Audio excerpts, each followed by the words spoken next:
great people out there. So today we will be doing part 4 of figures of speech. We have already done with part 1, part 2 and part 3. And so if you haven't watched my videos of part 1, 2 and 3, I would request you to go through it so that you have in detail what is the figure of speech. Okay. And as this topic is really important, I request you all to pay attention, and I have already said it to you from starting. Though this topic is little tricky, but it's easy to understand and it's scoring as well. So why not score by understanding topic, right? So let's get started. English with Bhavna. First is what? Imagery today. What is imaginary? As the word says, imagery means what? Imagination. It is related to imagination.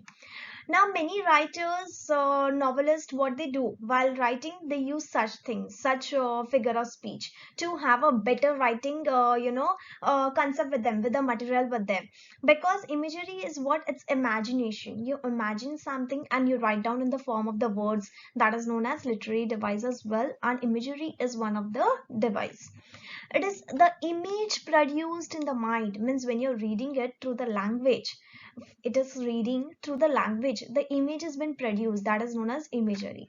Words or phrases that appeal to any of the five senses. Example: the lake was left shivering by the touch of the morning wind. Understanding?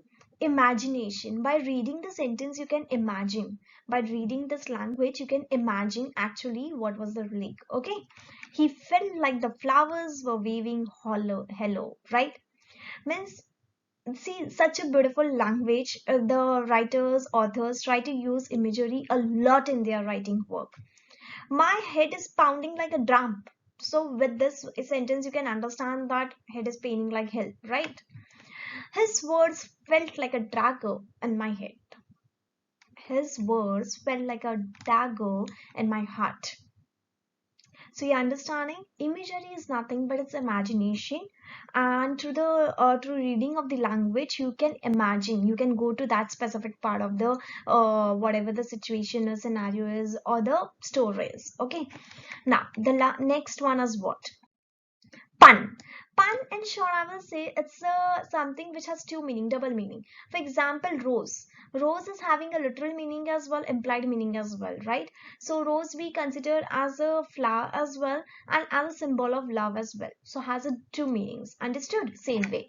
A humorous way of using word or phrase so that more than one meaning is suggested. Example: reading while sunbathing makes you well read.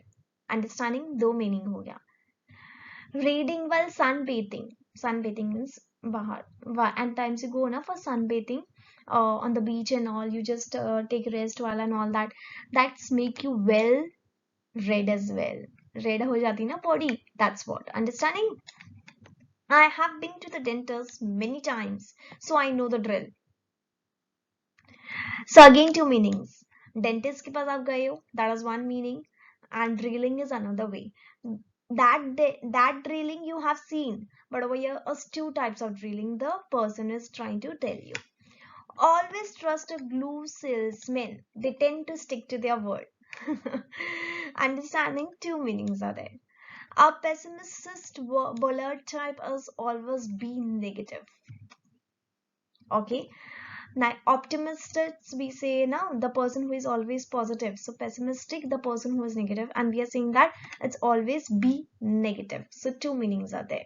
First, we are talking about a pessimistic, and second, we are at the same point we are telling what be negative as well. Understanding? Yes. The next one. Climax. Climax is a figure of speech in which words, phrases, or clauses are arranged in increasing order. Example: look up in the sky. First, you have to look up in the sky and then you will say it's a bird. So it's order. First you need to look, then up in the sky, and then it's a bird, you will see. So it's order. Climax. Okay. A little bird, a little girl has been looking for her lost dog. First she's looking for her lost dog. She hears a bark coming from around the corner and looks around to see. Understood? So there are too many activities arranged in a ascending order. This note was a promise that all men, yes, black men as well as white men, would be guaranteed granted, sorry, the unalienable rights of life, liberty, and pursuit of happiness. So it's in again order. Understanding? Yes. The next one. Paradox. What do you mean by that? It is seemingly contradictory or opposed to common sense. It is opposed to what? Common sense, yet it's perhaps true. Though it's opposed to common sense, but it's truth as well. It is rhetorical device used to attract attention to secure emphasis. Example: he loves being in public eye. He loves, but at the same time, he also deeply values and protects his privacy. Understanding? एक time पे we are saying that he loves to be in public, and at the same time we are also saying that he deeply values what to be in, to maintain his privacy. So it's truth as well, right? Failures are the pillars of success. At the one set you're saying failures, and the second set you're saying success as well. So what are you saying?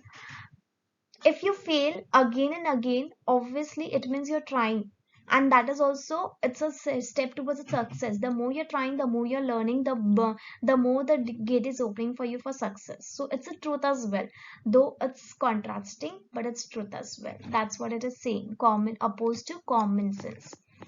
Cowards die many times before their death.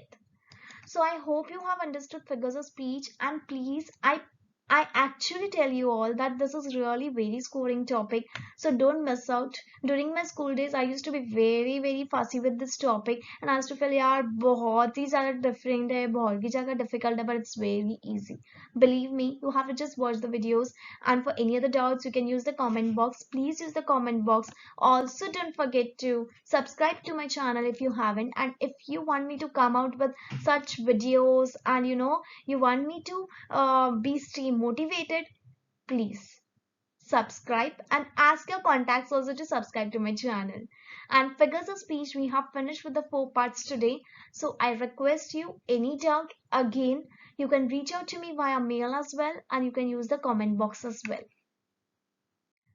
So I hope you have understood all 4 parts of it. So stay tuned, keep learning, keep soaring English with Bhavana. Bye bye.